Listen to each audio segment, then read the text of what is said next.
ఆర్టీసీని ఆదాయ వనరులుగా తీర్చిదిద్దాలని తద్వారా సంపద సృష్టించుకునేందుకు అవకాశం కలుగుతుందని శ్రీకాకుళం ఎమ్మెల్యే గొండు శంకర్ అన్నారు. నగరంలోని ఆర్టీసీ కాంప్లెక్స్ ఆవరణలో ఎంప్లాయీస్ యూనియన్ నూతన కార్యాలయాన్ని శ్రీకాకుళం ఎమ్మెల్యే గొండు శంకర్ గురువారం ప్రారంభించారు.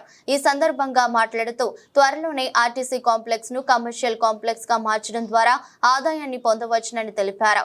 విజయవాడకు బస్సు మాదిరిగానే తిరుపతికి కూడా బస్ సౌకర్యాన్ని కల్పిస్తే సిక్కోలు వాసులకు ఎంతో ఉపయోగకరంగా ఉంటుందన్నారు. సూపర్ 6 ను ఖచ్చితంగా అమలు చేసి తీరుతామన్నారు.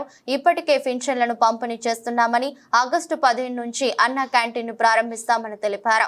త్వరలోనే మహిళలకు బస్సు ప్రయాణ సౌకర్యాలు కూడా కల్పిస్తామని వివరించారు.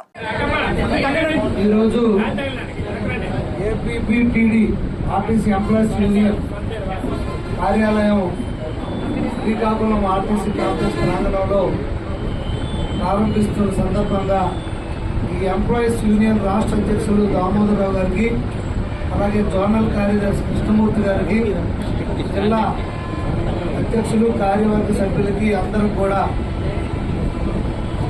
అలాగే మన ఇక్కడ డిపిటిఓ గారికి, అలాగే శ్రీకాకుళం 1, 2 డిపో మేనేజర్స్, అలాగే పలాస టెక్కలి మేనేజర్ల వారికి అందరికి కూడా పేరు పేరున, అలాగే ఇతర సిబ్బంది అందరూ కూడా పేరు పేరున, మీడియా మిత్రులకు అందరూ కూడా పేరు పేరున నా హృదయపూర్వక నమస్కారాలు.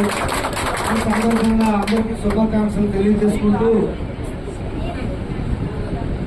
ఇప్పుడే అధ్యక్షులు గారు చెప్పారు, గత 5 సంవత్సరాల్లో రాష్ట్ర ఆర్టీసీ యొక్క పరిస్థితి ఏంటో.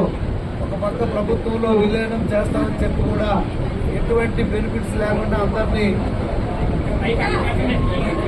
ప్రతి సంవత్సరంలో ముంచేసినట్టు వదిలేసిన పరిస్థితి. అయితే ఇప్పుడు ప్రత్యేకమైన శ్రద్ధ తీసుకొని మహిళలకు కూడా ఉచిత ఆర్టీసీ ప్రయాణం మనం చేస్తున్న సందర్భంగా ఈరోజు ఆర్టీసీని బలోపేతం చేయడం కోసం మళ్ళీ, అలాగే ప్రజా రవాణా కాదు, మార్గో కూడా కమర్షియల్ రవాణాను కూడా బలోపేతం చేయడానికి పెద్ద ఎత్తున రాష్ట్ర మంత్రివర్యులు కానీ, అలాగే గౌరవ ముఖ్యమంత్రి వర్యులు ఎన్డీఏ కూటమి ప్రభుత్వం చిత్తశుద్ధితో ఉంది. ఆ కార్గో కూడా అప్పుడు టీడీపీ టైంలోనే ప్రారంభించడం జరిగింది. దాన్ని ఇంకా బలోపేతం చేసి మరింత మెరుగైన సేవలు ప్రయాణికులకు కానీ ప్రజలకి అందించడం కోసం చిత్తశుద్ధితో ఉంది. అలాగే ఎంప్లాయీస్ యొక్క సమస్యలపైన కూడా ప్రభుత్వం చిత్తశుద్ధితో ఉంది. మనకందరికీ తెలిసిందే, ఇప్పుడు ఆర్థికంగా మొన్న శ్వేతపత్రం రిలీజ్ చేయడం జరిగింది. ఎంత ఘోరమైన పరిస్థితిలో ఉందో. అడ్డగోలుగా ఆర్టీసీని దుర్వినియోగం చేసి ఆ డబ్బులు బకాయిలు ప్రభుత్వం నుండి ఆర్టీసీకి ఇవ్వకుండా దారుణమైన పరిస్థితికి నెట్టవేయబడింది. ఒక్క బస్సు కూడా కొనలేని పరిస్థితులు గత 5 సంవత్సరాలు ఇప్పుడే చెప్పారు దామోదరరావు గారు. అందుకే పెద్ద ఎత్తున రాష్ట్ర వ్యాప్తంగా కొత్త బస్సులు, అలాగే హైర్ కూడా తీసుకోవడం జరిగింది. మొన్న రీసెంట్గా విజయవాడకి ఇక్కడ నుండి కొత్త సూపర్ లగ్జరీ బస్సు ఒకటి వేయడం జరిగింది. అలాగే సెమీ ఎక్స్ప్రెస్, సూపర్ ఎక్స్ప్రెస్ విజయనగరంకి 2 వేయడం కూడా జరిగింది. అలాగే ఇంకా బస్సులు రావాల్సి ఉంది. రాష్ట్ర వ్యాప్తంగా ఇప్పుడే దామోదరరావు గారు చెప్పినట్టు మహిళలకు ఉచితంగా ఇస్తే దానివల్ల ఆదాయం మీకు వస్తుంది, ఎందుకంటే ప్రభుత్వం భరిస్తుంది కనుక.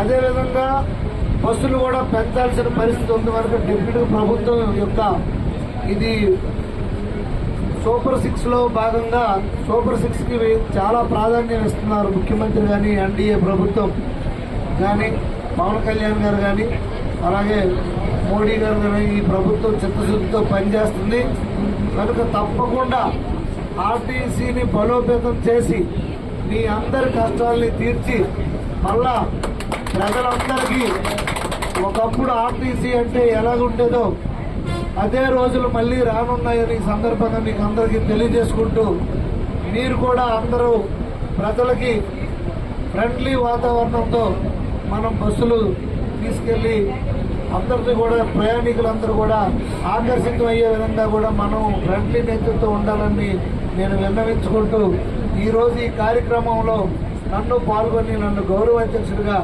మీరు చెప్పడం జరిగింది. ఇక్కడ ఆఫీసర్స్ కూడా అందరూ మీకు సపోర్ట్ గా ఉన్నారు, నేను చూశాను. అయితే ఇక్కడ చాలా సమస్యలు అయితే ఉన్నాయి. ఇంకా సరిగ్గా అభివృద్ధికి నోచుకోలేదు కనుక కొద్దిపాటి వర్షం పడితే నీరు నిలిచిపోయిన పరిస్థితి. అయితే మీకున్న ఫండ్స్ కూడా తక్కువే కనుక ప్రస్తుతానికి తర్వాత ఇక్కడ దీన్ని డెవలప్మెంట్ ఇవన్నీ కార్యాచరణ మనం చేసుకుందాం. అలాగే డ్రైనేజ్ వ్యవస్థ కూడా తర్వాత చేసుకుందాం. ప్రస్తుతానికి ఈ నీరంతా అటు సైడ్ వెళ్ళిపోతున్న పరిస్థితి ఉంది కనుక అక్కడ నుండి మున్సిపాలిటీ వాళ్ళు ఆ చివరి నుండి మీరు ఆ చివరి వరకు ఈ డ్రైన్ని తీసుకెళ్లి విడిచిపెట్టినట్లయితే ఆ చివరి నుండి పూర్తిగా ఆ మెయిన్ కాలువ వరకు నది వరకు మున్సిపాలిటీ వాళ్ళు ఈ పన్నును చేపట్టి ఈ డ్రైనేజ్ కార్యక్రమం ఫ్యూచర్ లో వాటర్ నిలువ లేకుండా చేయడానికి కోసం ఆల్రెడీ కమిషనర్ గారు అక్కడ ఎంఈఓ గారికి అందరికి ఆదేశాలు ఇవ్వడం జరిగింది. ఇక్కడ డిఈ గారు అలాగే కమిషనర్ ఎంఈఓ గారు అందరూ కలవమని కూడా మొన్న బస్సులు ఓపెనింగ్ సందర్భంగా చెప్పాను. అది ఎంతవరకు వచ్చిందో నాకు ఇంతవరకు తెలియదు కనుక ఈ రోజు కూడా మళ్ళీ చెప్తున్నాను. ఎంఈఓ గారితో కూర్చొని మీరు ఆ చివరి వరకు మీ లిమిట్స్ మీ బౌండరీ లిమిట్స్ వరకు మీరు తీసుకెళ్లి డ్రైన్ కన్స్ట్రక్ట్ చేస్తే ఆ మిగతాది మున్సిపాలిటీ వరకు టేకప్ చేసి ఆ వాటర్ తీసుకెళ్లి ఆ నదిలో కలిసే విధంగా వర్షం నీరు కనుక చేస్తాం కనుక మీరు అందరూ దాన్ని సీరియస్ గా తీసుకొని డిఈ గారు కూడా దీన్ని ఇమ్మీడియట్ గా ఎంఈఓ కలిసి తీసుకుంటున్నారు కోరుకుంటూ మరొకసారి మీడియా మిత్రులకి అలాగే యూనియన్ నాయకులకు సభ్యులకు అందరికీ ఎంప్లాయీస్ కి అలాగే ఆఫీసర్స్ కి అందరూ కూడా పేరు పేరున నా హృదయపూర్వక నమస్కారాలు తెలియజేసుకుంటూ